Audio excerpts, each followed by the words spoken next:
What's up, guys? Brett Appley here from dailyfanmma.com, back with another UFC Quick Picks on the Mayo Media Network. We have UFC Vegas 50 this week. Santos versus Ankalaev, 14 fights on the slate. Going to be a high variance card, I think, but should be a fun one as well. As always, I'm going to give you my favorite cash game play, tournament play, salary play, and my fade of the week from a DraftKings perspective. And before I do, make sure you subscribe to the channel here, like the video, and comment below. Let's see, I'm looking for your favorite play between 9.2 and 8.5K. I see like 6 or 7 legitimate tournament options in this range. I think if you can pick out the best fighters in this range, the ones who are going to finish, the ones who are going to score well, that can really separate you from the field. So very curious who you guys are on in that range this week. Without further ado, let's get into the picks. My cash game play of the week is going to be none other than Magomed Ankalaev at 9.6K. All right, for cash games, I like Magomed Ankalaev, the main event favorite at 9.6K. He's minus 525 to win. I know this is a pretty chalky selection, but in cash games, I don't like to mess around. And quite honestly, like, there aren't that many standout options when I'm trying to create my cash game build. I think a lot of the fighters, in that 9.2 to 8.5K range have upside, but there are a lot of risky ones as well. The mid-range is a crapshoot. There are some salary savers who make sense, but I don't feel very strongly about many cash game targets, except for Ankalaev, who I think is a great cash game target and one that should be in your lineups as a minus 525 favorite against Thiago Santos with 5 rounds of potential. And Ankalaev is simply just the better fighter in this matchup. I do have concerns about his volume, though. He doesn't land strikes at a super high rate, 3.6 per minute. Only 1.1 takedowns landed per 15 minutes. I worry a little bit about him just not producing enough offense to, smash from a fantasy perspective. And so in tournaments at 9.6K, I think there is an argument to make to fade him, to pivot away from him, or simply if you don't have enough salary to use him, unlike Colby Covington last week, if you don't have enough salary to get up to the main event favorite in Ankalaev this week, I think that's okay. There are plenty of high upside options, and there's a possibility that this fight isn't as exciting or as fast-paced from a fantasy perspective as people might like, considering Thiago Santos in his last 2 fights has done a really good job to limit engagements, throwing strikes at a very low rate himself. He landed 49 and 44 strikes in his last 2 fights. 44 significant strikes landed over 25 minutes against Johnny Walker. That is a major concern from the Santos side. But overall, Ankalaev, he's a more technical striker. I think he has more knockout upside, potential to win by knockout early. I think he also has a legitimate wrestling and grappling advantage, though he doesn't land takedowns at an extreme rate. He does land some, and we saw him land 3 against Nikita Krylov, 1 against Volkan Ozdemir.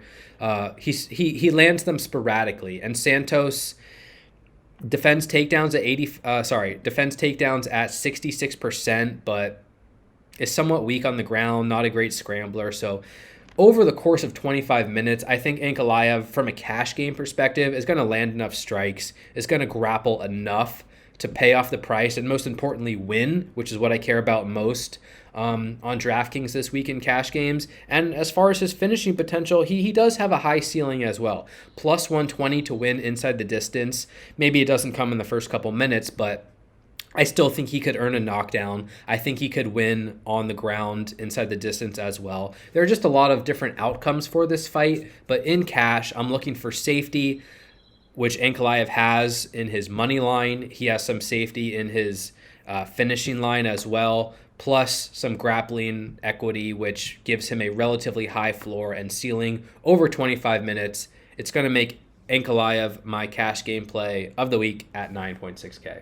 Let's move on to my tournament play of the week, and I'm going to drop a little bit down in salary to Song Yadong at 9.2K, facing off against Marlon Moraes. Yadong is a moderate favorite, minus 235, and Marlon Moraes is someone who we've been targeting fighters against for the last couple of years. I mean, we've at least been on him, fading him against Corey Sandhagen, against Rob Font, and against Merab. And I just, over the years, I mean, Moraes, he doesn't land enough significant strikes to win rounds cleanly. He's averaging 3.34 strikes landed per minute while absorbing 4.47. It's a terrible ratio. He has 3 decision wins in the UFC. He's landed 44 in a split, 45 in a split, and 59 in a split. He doesn't land enough volume. He can still win very low scoring, very competitive decisions. But outside of that, he's pretty much dependent on a quick knockout, which are his other 3 victories. A first minute finish against Aljamain Sterling, 33-second knockout over Jimmy Rivera, and a first-round finish against Rafael Assunção. And unfortunately, the tendency when he does get pushed, when he is forced to fight at a higher pace, he folds. His cardio doesn't hold up. His durability doesn't hold up. He's now been knocked out in 4 of his last 5 fights, and he was horribly damaged by Sandhagen, Font, and most recently Merab. And it's not impossible that Moraes can still continue to win at this level, but it's also quite likely that that trend doesn't change, and that if Moraes can't get a quick knockout, that he'll be vulnerable to a cardio deficit, vulnerable to taking damage. And I think the most likely outcome here is Song Yadong winning inside the distance, which his inside distance line is plus 100.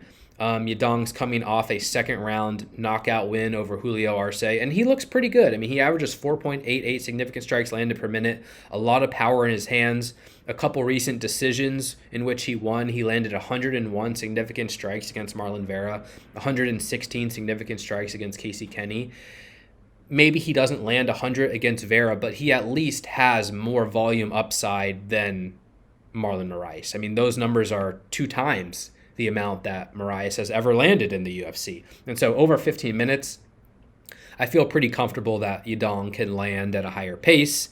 And perhaps Moraes has some early grappling potential, the ability to land a takedown or 2 early in the fight, but he's done that before as well. He landed a couple takedowns against Rob Font, and it gassed him out so badly that he was knocked out, a couple minutes later.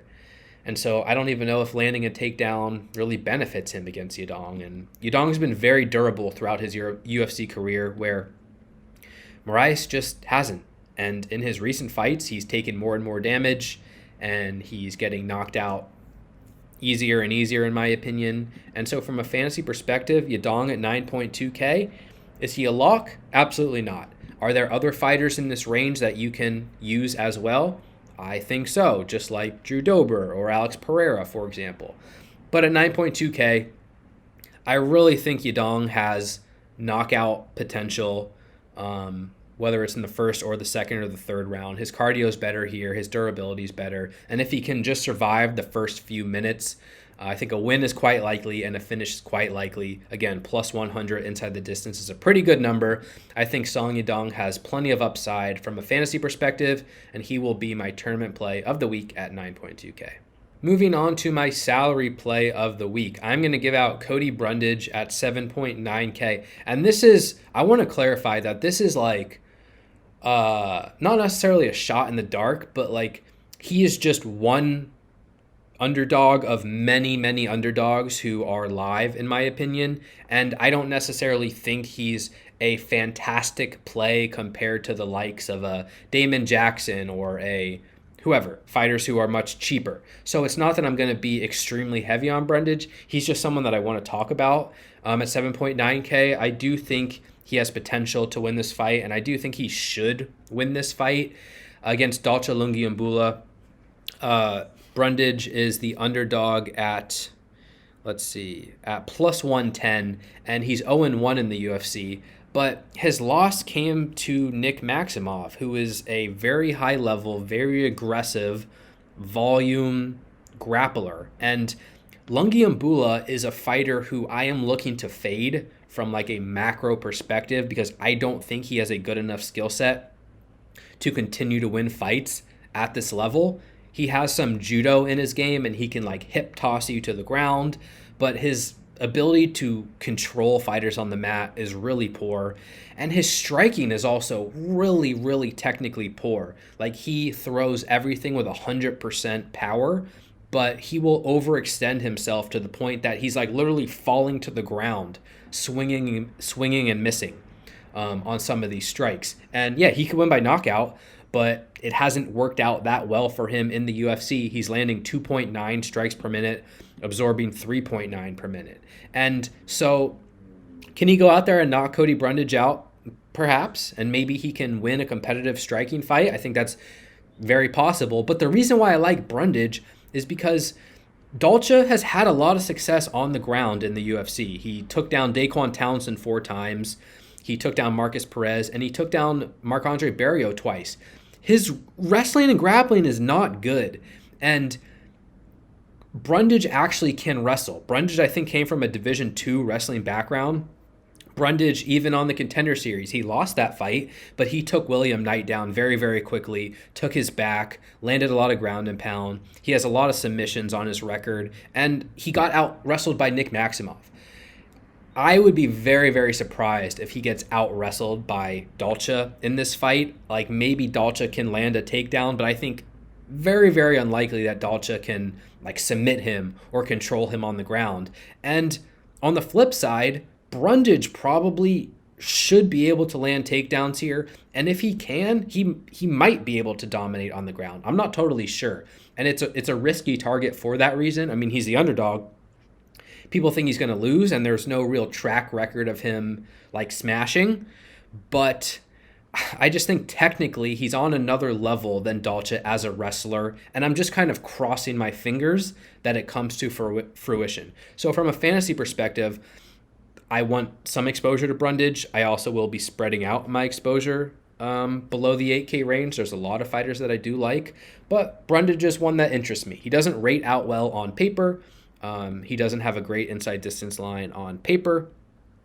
I see plus 375. So it's a risky target, and he's going to be quite low owned. But against an opponent like Dalcha, who I just think is very technically poor all around and is potentially at a severe wrestling disadvantage here, I'm willing to use Brundage as a salary option, 7.9K. Very sneaky, very risky, but that's the kind of fights I like in tournaments. So Brundage will be my salary play of the week at 7.9K. Finally, moving on to my fade of the week, it's going to be Miranda Maverick at 9.4K. And truthfully, I am still hesitant to give this out because in her 2 wins, she scored 110 and 99 points. So, like, I could see her landing enough volume against Sabina Mazo and mixing in a couple takedowns and potentially dominating there and still ending up with 100 points anyway. Like, she's going to be very low owned, and if you want to use her as a contrarian option, I think that's viable. It's just with a limited number of lineups, there's no real way you can prioritize her, I don't think. Ankalaev's priced right above her. Samuelsberger is a great contrarian option priced below her. And then you have the fighters who can legitimately win inside the distance, like who are somewhat likely to finish in Song Yadong, Yusuf, Drew Dober, Pereira, Mirzakhanov, and we go further down the list. There are plenty of fighters in this 8K and 9K range who can finish, and it's just going to be so difficult to pay all the way up to Miranda Maverick at 9.4K, who could look good, or this could just be a very competitive striking fight, and she could totally bust as a minus 325 favorite against Sabina Mazo. Her inside distance line isn't very strong at plus 280. So, like, it's hard to compare plus 280 when other fighters in this range are minus 120, plus 100, plus 120. And, you know, Maverick, like, she produces some volume, but she's averaging 3.7 significant strikes per minute, 1.2 takedowns per 15 minutes. She hasn't really been a dominant offensive fighter, and she's fighting an opponent in Mazo who's going to be way bigger than her. Mazo is 4 inches taller with a 5-inch reach advantage and is landing 6.4 significant strikes per minute.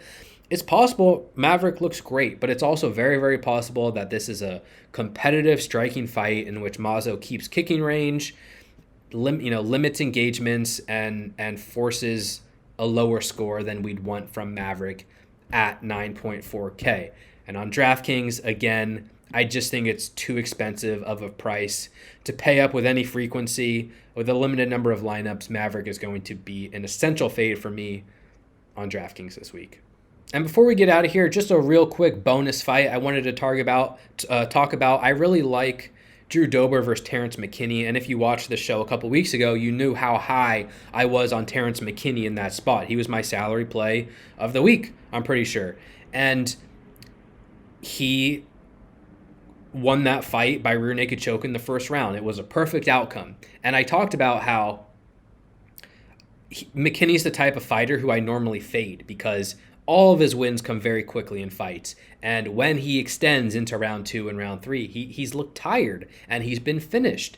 And it's really hard to trust those fighters early on in their UFC career. But the reason I really liked him in his last matchup was because I thought his offensive wrestling was strong, and he was fighting an opponent in Ziam who had shown me like severe weaknesses on the ground.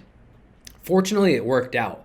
And now McKinney's fighting again on very short notice here, very cheap at 7.2K, but in a much different matchup. And I just kind of want to point out that although McKinney still has great upside, although he still has early knockout upside, he could still land takedowns. Drew Dober and Fares Ziam are completely different fighters, and Dober is at least a level or two above Ziam as a defensive wrestler and scrambler. Dober's been out-wrestled and submitted a bunch of times, but like by Islam Makhachev and by Beneil Dariush. And against lesser opponents, still decent opponents, but Alexander Hernandez, he gave up a few takedowns, but only 1 minute of control time, got up to his feet, won by knockout. He's coming off a loss to Brad Riddell in which he gave up 5 takedowns, but again, only a couple minutes of control time. He got up to his feet very easily. So McKinney's an interesting tournament target here still for his early finishing upside. I think he could land a takedown, maybe a quick knockout or a quick submission, and I'm willing to use a bit of him at this price. But I am not anywhere near as confident in McKinney in this matchup as I was in his last matchup. And in fact, I'm picking him to lose. I mean, I think Dober is the rightful favorite here. Maybe Dober does get taken down, but he's shown to be an effective scrambler, a pretty decent defensive wrestler, and he's a great striker, a dangerous Muay Thai striker. And now these red flags that we talked about before with McKinney, where his cardio may be deficient and I worry about someone pushing the pace. Dober's the kind of fighter who may expose him. And so if this fight progresses into round 2 and round 3, I have no choice but to favor Drew Dober. This fight is minus 225 to end inside the distance. I think if McKinney wins, it's probably inside the distance. And I think if Dober wins, it's probably inside the distance. Dober's a little bit more risky at 9K because he could get held down early and the fight could get extended. And even if he wins by late knockout, there's no guarantee. But I actually think Dober has a pretty legitimate chance to win inside the distance here. Plus 160 inside the distance. A very fun fight, a fight I'm excited for, and a fight that I will be targeting from a fantasy perspective. I like Terrence McKinney, but just not nearly as much as in his last fight. And I'm not going to be chasing him this week. And I will probably have a decent bit of exposure to Drew Dober as well for his knockout upside. All right, guys, that's going to do it for this week's UFC Quick Picks. Thank you again for the support. You can follow me on Twitter, @Appley. Just finished a 2-hour podcast with my boy, Technical Tim, that's covering every single fight from the DraftKings slate. You can find that on our site, dailyfanmma.com. Best of luck in your contest this week. Take care, everyone. Stay safe. We'll talk to you soon. Peace.